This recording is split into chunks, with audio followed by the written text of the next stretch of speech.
오늘은 이산 확률 변수의 기대값, 또 다른 용어로 이제 평균이죠. 아마 평균이라는 단어가 아마 더 익숙할 것 같습니다. 자, 이거에 대해서 우리가 이것에 대해서 한번 이야기해 보도록 하겠습니다. 제가 보통 학생들에게 너 요번에 시험 몇 점 받았니라고 이야기하면 점수를 보통 이야기하고 한마디를 더 합니다. 선생님, 제 점수는 이건데 못 친 게 아니에요. 우리 학교 평균이 이것밖에 안 돼요 라고 하면서 평균을 이야기를 많이들 합니다. 평균을 왜 이야기할까요? 그게 일종의 그 집단에 대한 대표값이죠. 그러니까 그 학생이 이야기하고 싶었던 거는 평균이 이만큼 낮으니까 이번 시험은 어려웠어요 라는 변명이었겠죠. 그죠? 어쨌든 생각하면 합리적인 변명입니다. 그죠? 그래서 어떤 우리가 집단을 설명하는 데 있어서 대표값이라는 것이 있습니다. 그 집단을 나타내는 그 중에 또 대표적인 것이 평균이 되겠습니다. 자, 근데 왜 갑자기 기대값이라는 단어를 쓸까를 생각해 보면요. 우리가 나중에 다른 분포를 공부하면서 그런 것들을 많이 하게 될 텐데, 우리가 예를 들어 동전을 던진다고 생각하면요. 동전을 10번 던지면 앞면이 몇 번 나올까요? 상황 따라 다르죠. 앞면 정말 10번 던졌는데 앞면이 다 10번 다 나올 수도 있고 한 번도 안 나올 수도 있고요. 5번 나올 수도 있고 6번 나올 수도 있고요. 그러나 우리가 기대가 되는 것 어느 정도 기대가 될까요? 그죠? 5번 정도 나올 거라고 기대를 하죠. 그냥 상식선에서. 자, 그렇듯이 우리가 그게 10번 중에 5번 나온다는 것을 평균으로 받아들일 수도 있고요. 기대값, 이 정도 기대가 된다? 예, 그거를 우리가 평균이라고 본다고 생각하면 되겠습니다. 자, 그러면 x의 확률 질량 함수는 우리가 이렇게 표현하는 걸 알고 있을 거고요. 자, 평균 m을 구하는데요. 자, 우리가 이제 이 평균, 자, 이라고 해서 실제로 기대치입니다. 그러니까 x의 확률 변수에 대한 기대값이라는 의미가 되겠죠. 자, 여기는 어떻게 하냐면 확률 변수의 값에다가 확률을 곱해서 더하는 과정이 일어나고 있습니다.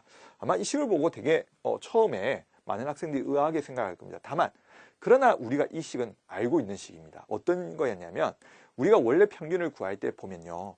그 개별적 값을 가지는 거에다가 만약 그런 값을 가지는 사람들이 많으면 우리가 그 도수라고 하죠. 그러니까 여러 사람이 있으면 그 도수를 곱하고 그 다음에 전체 학생 숫자로 나눴을 겁니다.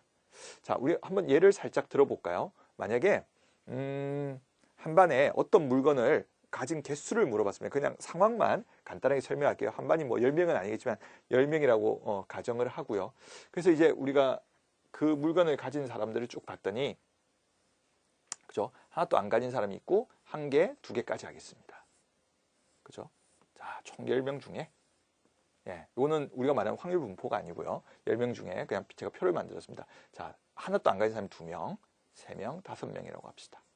자, 그러면 평균적으로 학생들이 몇 개 가졌어요? 라고 물어보시면 보통 우리가 어떻게 하냐면 이 숫자를 곱하죠. 곱하고 그 합을 10이라는 숫자로 나눠주게 됩니다. 자, 그런데 지금 우리가 여기서 할 이 계산은 그 계산과 동일한 계산인데 조금 순서가 바뀐 거예요. 그러니까 이걸 2라고 하지 않고 얘를 10으로 미리 먼저 나눠주는 겁니다. 전체로. 그럼 이 부분이 확률로 바뀌게 됩니다. 그죠? 그리고 얘도 10으로 나눠주기 때문에 이 값은 1로 바뀌게 되겠죠. 그래서 우리가 보통 확률 분포표라고 하게 되는데, 그래서 이 확률 변수와 확률을 곱해서 우리가 평균을 구하게 되는 겁니다. 그러면 아까 우리 먼저 했던 도수처럼 곱하듯이 곱하고 나서, 그죠? 전체 10으로 나누셨던 시행과 동일한 걸 알 수 있을 겁니다. 그래서 우리가 확률 분포에서 우리가 확률을 구하거나 질량함수를 통해서 구할 때 보면 확률 변수에다가 개별적인 확률을 곱해서 쭉 더해 주시고요. 그 값을 다 더해 주시면 바로 그게 평균이 되는 겁니다. 자, 우리가 문제를 통해서 간단히 확인해 보겠습니다. 자, 확률 분포표죠. 자, 어떤 확률 변수 x에서 자, 1이 나올 확률이 a이고요. 3이 나올 확률이 4분의 1이고 7이 나올 확률이 b인 확률 분포가 있습니다. 그러면 우리가 기본적으로 확률 질량 함수에서 배웠던 성질에 의해서 a와 4분의 1과 b를 더해서 1이 나와야 되니까 자, a 더하기 b는 4분의 3이 됨을 알 수 있을 겁니다. 그죠? 자, 이때 평균이 5라고 합니다. 그때 b의 값을 한번 구해봐라. 이렇게 했습니다. 그러면 우리가 평균을 구하는 과정은 확률 변수에다가 확률을 곱하는 거니까 1에다 a를 곱하면 a가 되겠죠.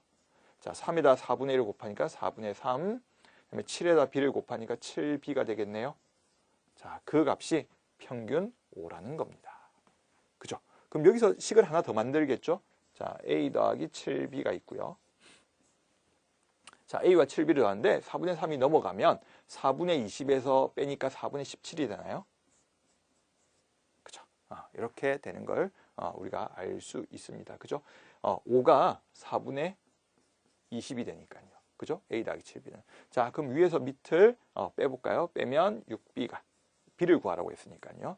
자, 4분의 14가 되겠네요. 그죠?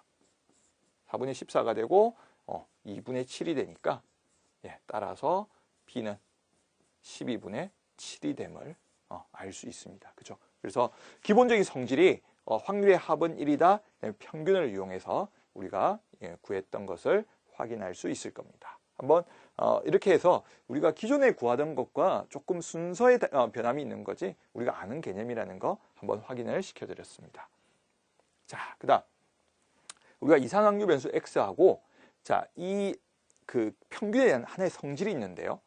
자, 이렇게 되어 있습니다. 평균, 그러니까 원래 확률 변수를 a 배하고 b만큼 더해 준 겁니다. 그러니까 예를 들어 시험이 너무 어려워서 이제 학교에서 이런 결정을 한 거죠. 그러니까 뭐 100점 만점인데 제일 잘 치는 학생이 30점, 뭐 그런 일은 흔하지 않죠. 그래서 이제 2배를 하고 뭐 10점씩 더해 준다라고 결정을 한 거죠. 보정을 해주기 위해서. 자, 그래서 그렇게 되면 평균은 어떻게 바뀔까요? 당연히 2배, 평균의 2배에다가 10점씩 더한 거. 왜냐하면 모든 학생한테 적용을 했을 거니까요. 그죠? 그래서 지금 뭐냐면 ax 더하기 b의 평균은 원래 x의 평균에 a배를 해주시고요. 그다음에 b만큼 더해주세요. 이렇게 구하시면 되는 겁니다. 그죠? 자, 그러면 우리 한번 확인해 볼까요? 2x-5의 평균이 175랍니다. 그러면 이 문제에서는 이 값이 175라는 겁니다.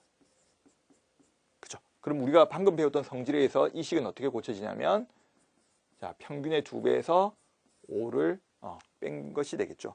자, 그때 x의 평균, 2의 x 평균을 구하라고 했으니까요. 자, 그럼 5가 넘어가면 180에 2를 나누니까 90이 되겠네요. 그죠? 그래서 이 성질은 문제에서 자주 나오기 때문에 꼭 한번 확인을 해주시면 좋을 것 같습니다. 그죠? 자, 그래서 우리가 이산 확률 변수의 기대값 평균에 대해서 한번 살펴봤는데 정확하게 공식 한 번만 정리해 주시고요. 한 번만 더 공식을 보여드리고 마칠까요? 자, 평균을 구할 때는 확률 변수에다가 확률을 곱해서 더해 주시면 되고요. 당연히 우리가 익숙해서 쓰고 있는 시그마의 공식을 활용하는 경우도 많겠죠. 자, 한번 잘 정리해 주시면 좋을 것 같습니다. 네, 평균에 대해서는 여기까지 하도록 하겠습니다.